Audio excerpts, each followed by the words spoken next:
Hello children, welcome to असा education.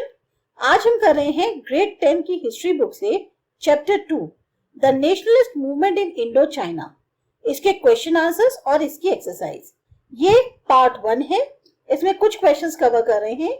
इसके बाद जो पार्ट 2 होगा उसमें सारे अगले जितने बचे हुए क्वेश्चन है उन्हें कवर करेंगे। Write a note on what was meant by the civilising mission of the colonisers. अब civilising mission of the colonisers का क्या मतलब था? The European colonisers such as Britain and France consider themselves as the most advance civilisation. जो European colonisers थे, जैसे Britain और France हैं, वो अपने आप को समझते थे कि वो सबसे ज्यादा आधुनिक सिविलाइजेशन वाले लोग हैं। Thus, according to them, it becomes the duty of the Europeans to introduce these modern ideas to the colony. इसलिए उनको ऐसा लगता था कि जो यूरोपियंस हैं उनका ये कर्तव्य बनता है कि ये जो मॉडर्न विचार हैं ये इन कॉलोनीज में भी इंट्रोड्यूस करे जाएं। Even as this meant destroying their local cultures, religions and traditions because these were seen as the outdated and prevented modern development. उनके अनुसार हमें अपने मॉडर्न आइडियाज इनमें शामिल करने हैं, भले ही इनका अपना जो लोकल कल्चर है, रिलीजन है, ट्रेडिशन है, वो सब खत्म हो जाए, खराब हो जाए, उससे कोई फर्क नहीं पड़ता, क्योंकि उनकी नजर में वो आउटडेटेड थे और वो जो है इस मॉडर्न डेवलपमेंट को रोकते थे।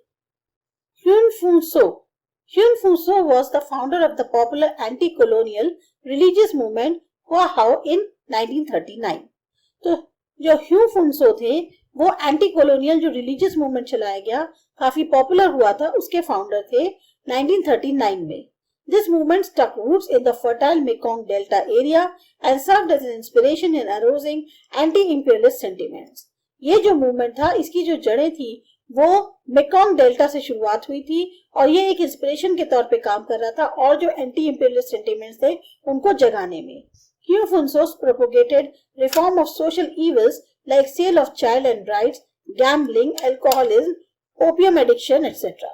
ये जो ह्यू फुनसो थे ये चाहते थे कि जो सामाजिक बुराइयां हैं जैसे sale of child and brides है, गैम्बलिंग, अल्कोहलिज्म, ओपियम एडिक्शन, इन सबको जो है चेंज किया जाए, इन सब में बदलाव किया जाए।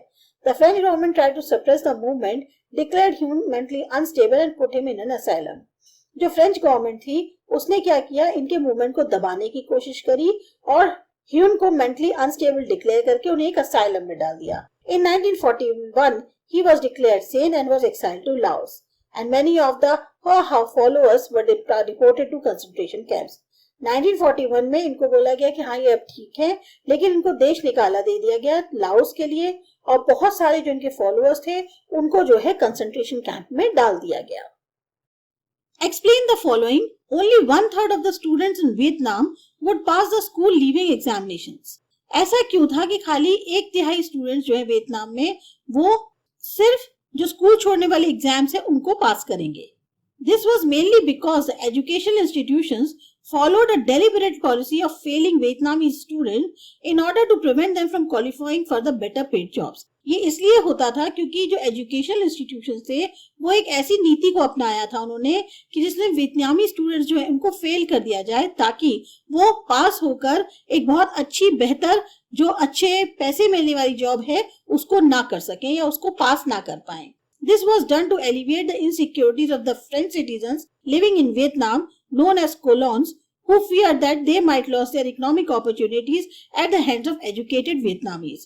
अब ये इसलिए भी किया जा रहा था जो कि फ्रेंच सिटीजन्स वियतनाम में रह रहे थे वो अपने आप को असुरक्षित ना महसूस करें, जिनको कोलोन्स के नाम से जाना जाता था, या उनके मन में ये डर ना आ जाए कि उनकी जो आर्थिक एक मौका मिल रहा है उन्हें, पढ़े लिखे वियतनामीज अगर हो गए तो वो जो मौका है उनके हाथ से वो निकल जाएगा। इसलिए वो लोग जो हैं एजुकेशन उनकी ज्यादा सही नहीं होने देते थे।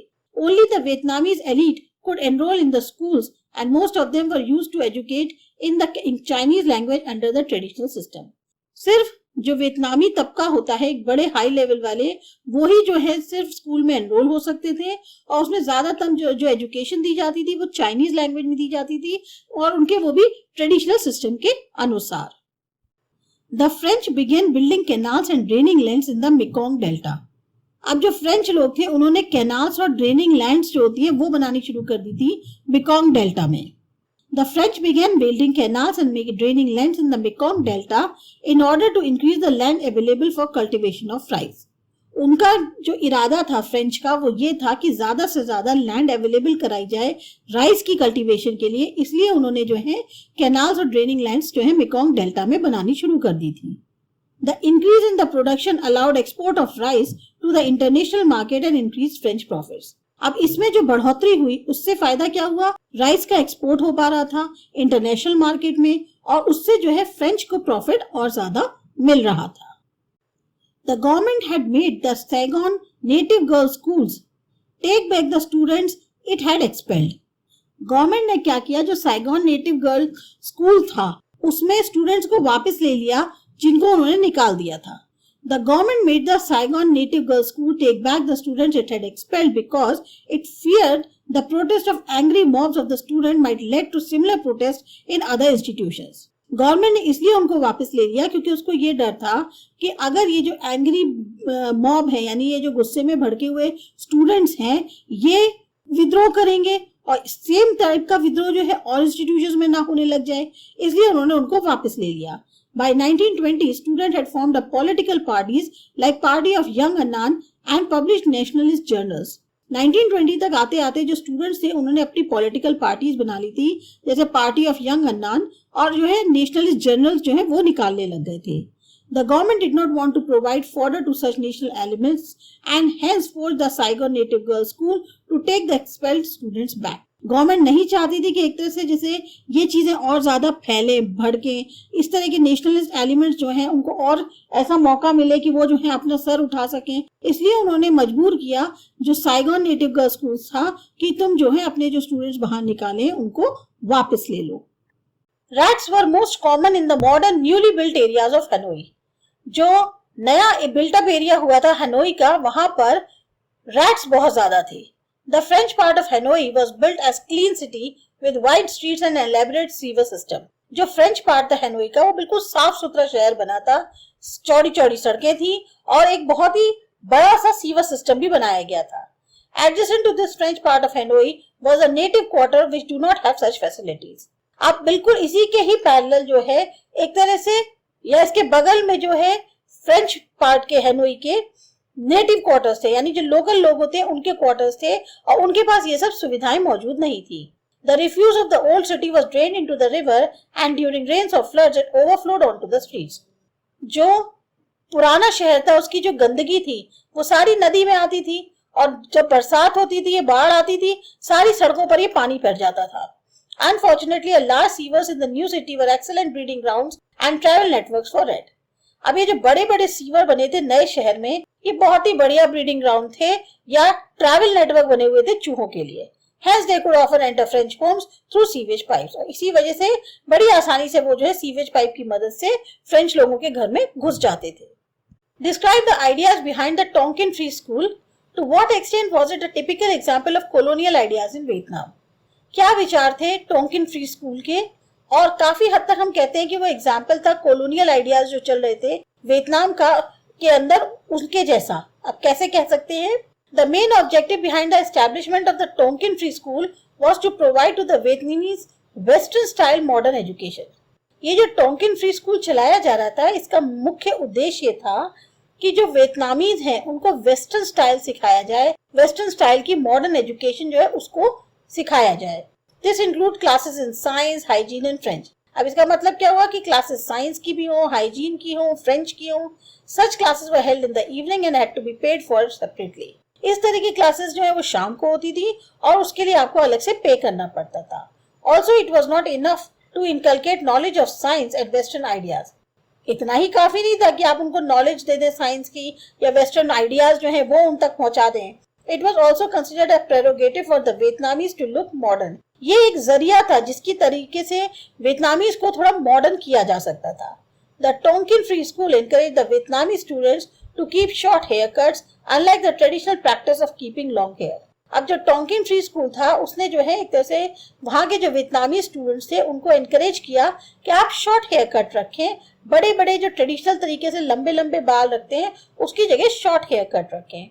The French tried to consolidate their hegemony over the Vietnamese by controlling education, altering the Vietnamese sense of values and norms, and making them accept the supposed superiority of French civilization. जो French थे वो अपनी एक तरह से जो उनके ऊपर एक डोमिनेशन होता है, हेजमनी जिसे कहते हैं, उसे कैसे बढ़ाने की कोशिश कर रहे थे। वो उनकी वियतनामीज की एजुकेशन कंट्रोल कर रहे थे, वियतनामीज की जो वैल्यूज थी, जो नॉर्म्स होते थे, उनको बदलने की कोशिश कर रहे थे। साथ ही साथ वो उनको ये भी एहसास दिलाना चाह रहे थे कि जो फ्रेंच सिविलाइजेशन है वो काफी हद तक उनके मुकाबले में सुपीरियर है। What was Phan Chu Trinh objective for Vietnam? How were his ideas different from those of Phan Boi Chau? अब फैन चू ट्रिन जो थे उनके क्या ऑब्जेक्टिव थे वियतनाम को लेकर, कैसे उनके आइडियाज जो हैं वो फैन बोई चाओ से अलग थे। ओहान चू ट्रिन was a staunch Republican. ये एक बहुत बड़े रिपब्लिकन थे। He intended to overthrow a monarchy and create a democratic republic in Vietnam. इनकी मंशा थी कि ये जो है तानाशाही को खत्म करें और एक डेमोक्रेटिक रिपब्लिक वियतनाम में शुरू करें। He was influenced by the Western ideas of liberal democracy and accepted the French revolutionary idea of liberty.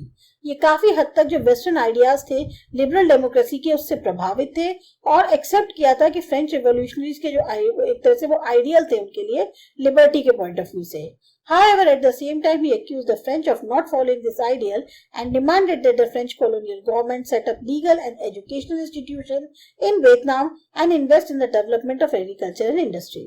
एक तरफ जहां वो उसे प्रभावित थे, वहीं दूसरी तरफ वो उनको आलोचना भी कर रहे थे कि फ्रेंच खुद जो है अपने इस आइडियल को फॉलो नहीं करते और उन्होंने जो है फ्रेंच कॉलोनियल गवर्नमेंट पे से ये डिमांड करी कि आप लीगल और एजुकेशनल इंस्टीट्यूशंस की स्थापना करें वियतनाम के अंदर, साथ ही साथ जो एग्रीकल्चर इंडस्ट्रीज हैं उसके डेवलपमेंट के लिए इन्वेस्ट करें।